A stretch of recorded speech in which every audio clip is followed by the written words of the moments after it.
All right, let's take a look at how PIC and the Wizard's Checklist work in action.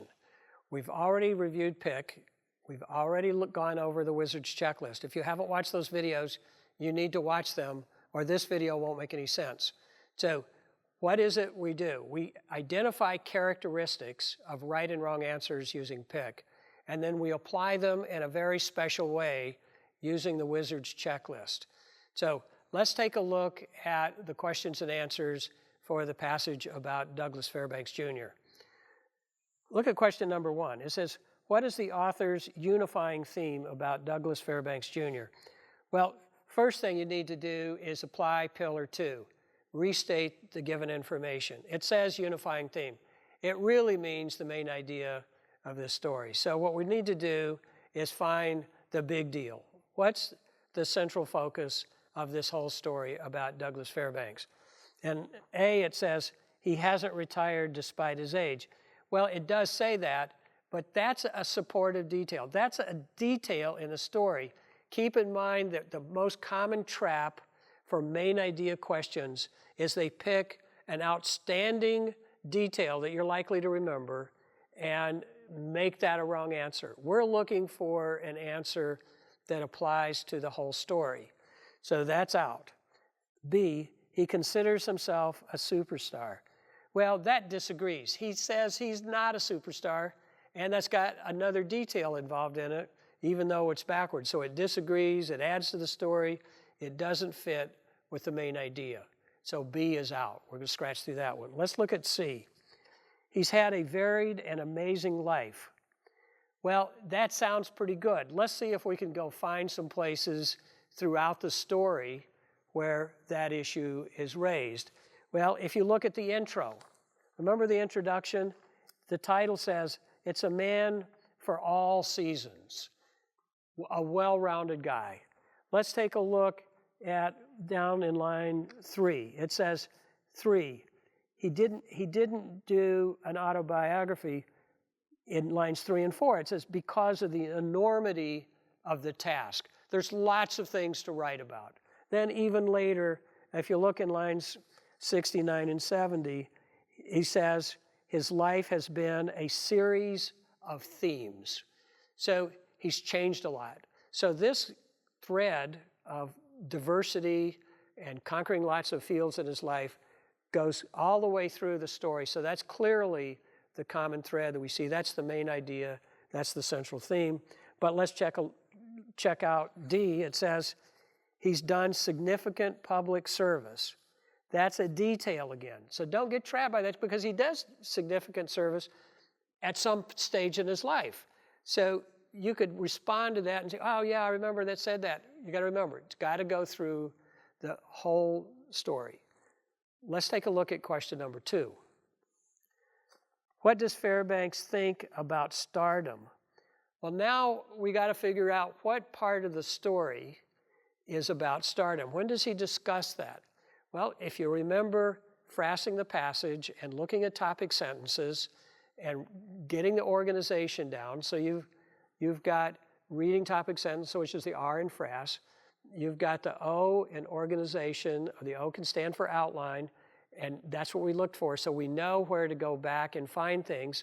And I would encourage you to make sure you've underlined those key words and phrases and topic sentences as you go along, so it's easy to find this stuff. And if you go back, he talks about stardom starting in line 50. He says, everybody misuses the word star today. It only means having your name above the title. There's no such thing as a superstar. So he's sort of poo-pooing the idea. So let's see what he does say about stardom. A says his father was a movie star. That's true.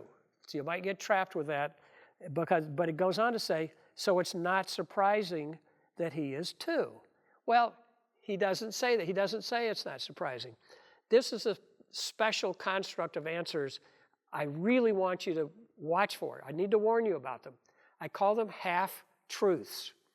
One half of the answer is accurate. The other answer is inaccurate. It's false, so you've got to throw it out. The first half, his father was a movie star, true, but he doesn't say it's not surprising. So that's false. That adds to the story, disagrees with the story. We've got to throw that one out. So A is out of the running. Then B, some movie stars are difficult and unpleasant. Completely adds to the story. He doesn't say anything about that. That's not in the story. It's not in the interview. It adds, scratch through B and move on. Then C, stars and superstars are common. Well, that disagrees. If you look in that paragraph, what does he say? He says, actually, Charlie Chaplin may have been a superstar, but he's one of the very few. So again, that disagree with the whole story, so we can get rid of that one. And let's see what it says. D, being a star is not a big deal. Right, what does he say? It only means you get your name above the title in the credits at the beginning of a movie. So he's saying it's not a big deal. So you circle that one, because if you think about all the characteristics, it doesn't add to the story, it goes along with the main idea, it paraphrases, it's insertable, it's consistent, it doesn't disagree, so it fits with all the characteristics of pick and using the wizard's checklist.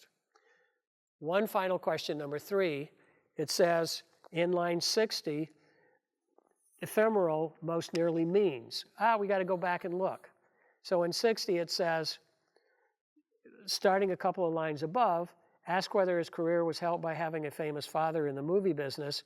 He replies that the advantages were ephemeral. Well, what does that mean?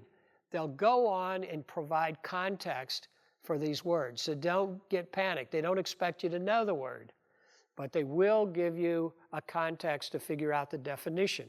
What does he say about ephemeral? He says the advantages were limited to people being polite and nice, but that wouldn't necessarily lead to any job.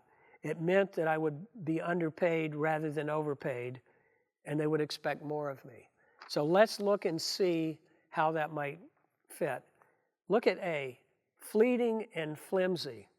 It actually paraphrases limited. When he says the advantages were limited, doesn't fleeting and flimsy paraphrase that? So that's probably our answer. Let's take a look at B. He says they were significant. No, that doesn't even fit in that context. If you try to insert significant back in that context, he's saying they were insignificant. People were polite to him, but didn't lead to any jobs. So they were insignificant. B goes, annoying. Nah, he didn't complain about them. They didn't bother him. He just said they were sort of there, but they didn't matter much. So C is out. And D, nice and helpful. Well, that disagrees. He doesn't think they were helpful. It didn't help him get any new jobs. In fact, he probably got paid less. So they were anything but helpful. So helpful doesn't fit at all. So D is out. So there you go. So that's how you use the wizard's checklist. You go through one answer at a time. You think about only those 5 characteristics of pick and apply them. And the best answer will always follow along with a wizard's checklist better than any of the other answers. And the bottom line on this thing is you need to remember that taking a reading test is a process of elimination. You're using the wizard's checklist to eliminate answers very quickly. The big mistake students make is they often try to figure out why they should keep an answer, or they come up with a condition under which maybe the answer would be true, and they end up talking themselves not only into wrong answers, but they also end up spending more time on the reading test and wasting time. Your job is to see how quickly you can eliminate answers, and that's why I created the wizard's checklist, so that you could use it and see your reading score go up. So go practice, see how easy it is with some practice. It's not easy if you don't practice, so let's get to work.